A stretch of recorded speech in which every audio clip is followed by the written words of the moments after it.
CREDAI एमसीएचआई youth ने 29 जून को एक दिन का ऐसा सेमिनार आयोजित किया है जिसमें रीडेवलपमेंट को लेकर अवेयरनेस जो है सोसाइटी और टेनेंट्स है उनके बीच में बनाई जाएगी।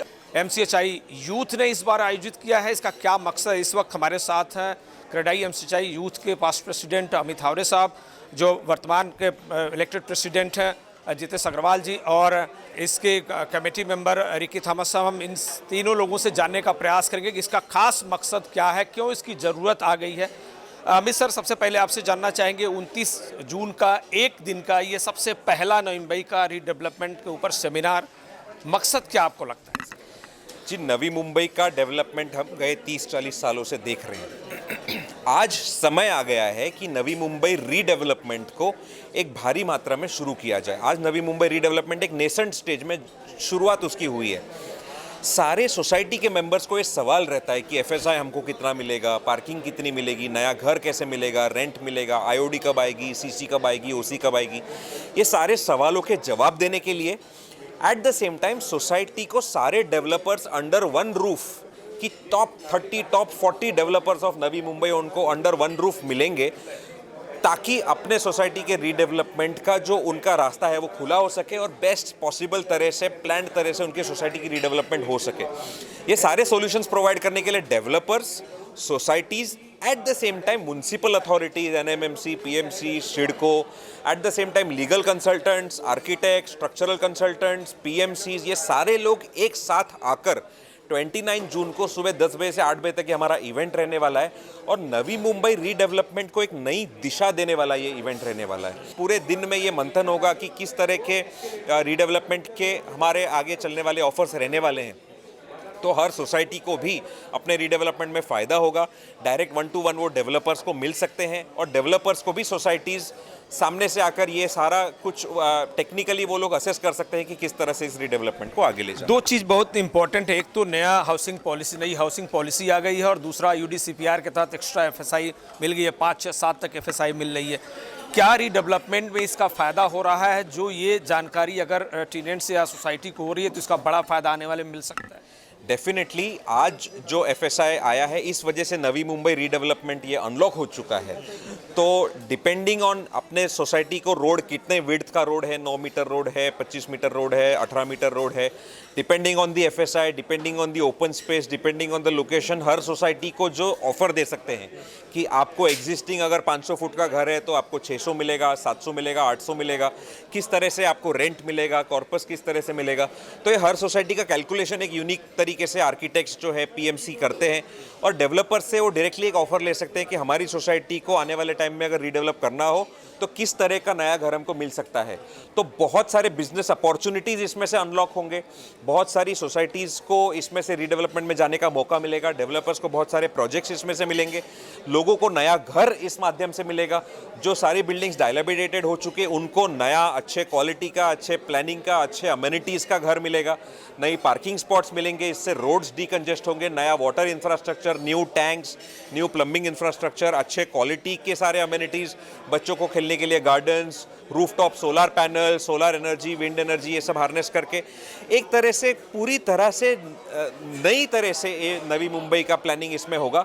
और नवी मुंबई रीडेवलपमेंट की वजह से बहुत सारा GDP growth, infrastructure growth, eight the same time job creation इसमें होने वाला है।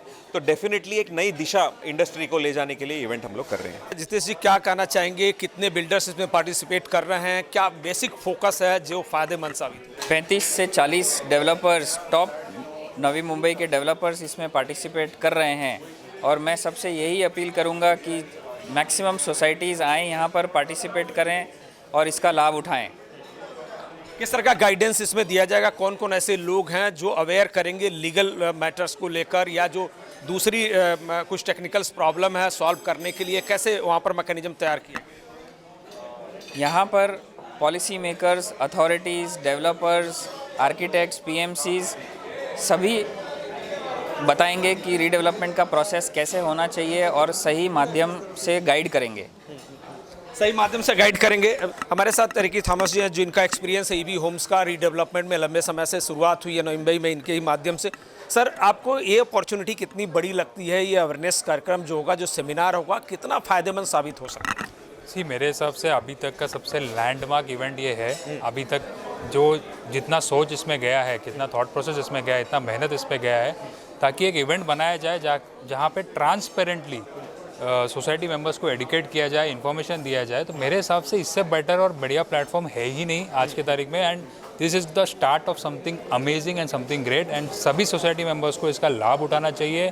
जैसे अमित जी ने ऑलरेडी बहुत डिटेल में बताया, सारे डेवलपर्स अंडर वन रूफ है, आपको सारे इन्फॉर्मेशन मिल रहे हैं, लीगल सपोर्ट मिल रहा है। सर ने जैसे कहा लीगल सपोर्ट मिलने वाला है, सभी तरह का इन्फॉर्मेशन मिलने वाला है। तो इससे बेटर प्लेटफॉर्म है ही नहीं। And I think if you should not miss this. अगर आप सोसाइटी मेंबर है, अगर कहीं ना कहीं आप रीडेवलपमेंट के बारे में सोच रहे हो, तो definitely you should definitely not miss this. This is the best event to B.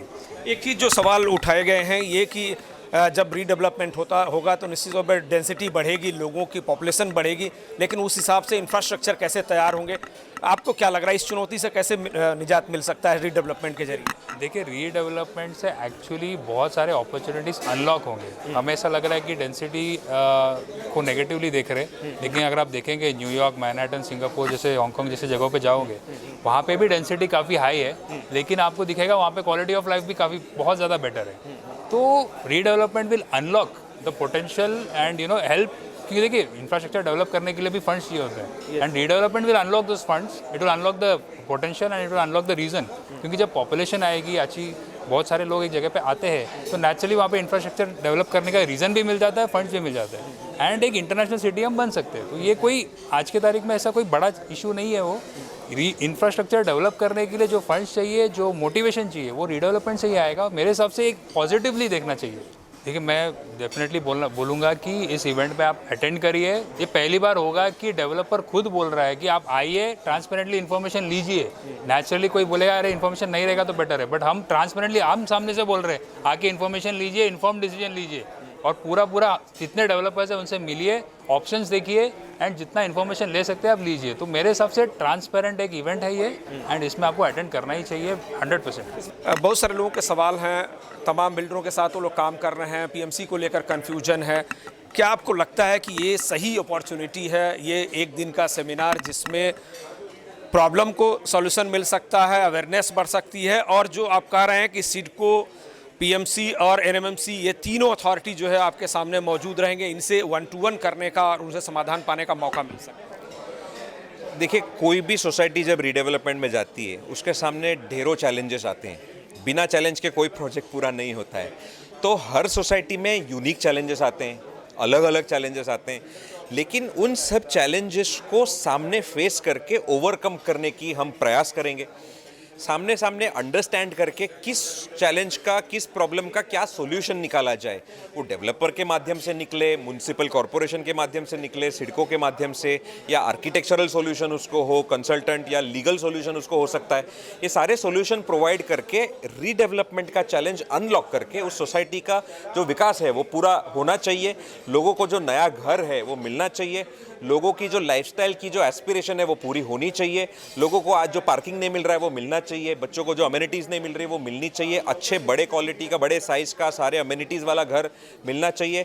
अच्छी तरह से सोसाइटीज़ का डेवलपमेंट और रीडेवलपमेंट जो है होना चाहिए, ताकि नए क्वालिटी, नए उसके साथ में अपने सिटी का ग्रोथ हो सके। तो मेरे ख्याल से ये इवेंट एक सॉल्यूशन प्रोवाइड करेगा, वन स्टॉप सॉल्यूशन प्रोवाइड करेगा सारे चैलेंजेस के लिए, कि अलग अलग तरह के चैलेंजेस आप लेकर आके आप आंसर्स ले जा सकते हो, आप सॉल्यूशंस ले जा सकते हो, और एक तरह से ये आपके लिए और आपके आने वाले फ्यूचर जनरेशन के लिए एक सॉल्यूशन ऑफ रीडेवलपमेंट ये हो सकता है। तो मैं सभी को रिक्वेस्ट करूंगा, सारी सोसाइटीज़ को रिक्वेस्ट करूंगा, सारे डेवलपर्स को रिक्वेस्ट करूंगा कि भारी मात्रा में आकर इस इवेंट में पार्टिसिपेट कीजिए और नवी मुंबई के विकास को एक नई दिशा दी जाए।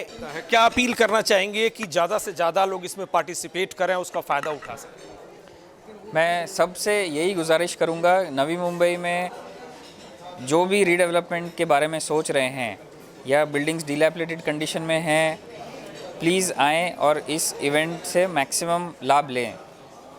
बहुत बहुत धन्यवाद आप तीनों का। जैसा आपने सुना, MCHI क्रेडाई जो यूथ के जो पदाधिकारी हैं, उनका दावा है कि एक दिन का सेमिनार भले ही रीडेवलपमेंट के बारे में है, लेकिन वहाँ पर सभी सोसाइटियों को एक समाधान मिलेगा बेहतर घर पाने का, बेहतर अपने बिल्डिंग का, बेहतर इंफ्रास्ट्रक्चर का, और सबसे बड़ी चीज़ इस नवी मुंबई शहर के ग्रोथ के लिए यह जो रीडेवलपमेंट का पूरा प्रोजेक्ट है ये बहुत बड़ा मददगार बन सकता है।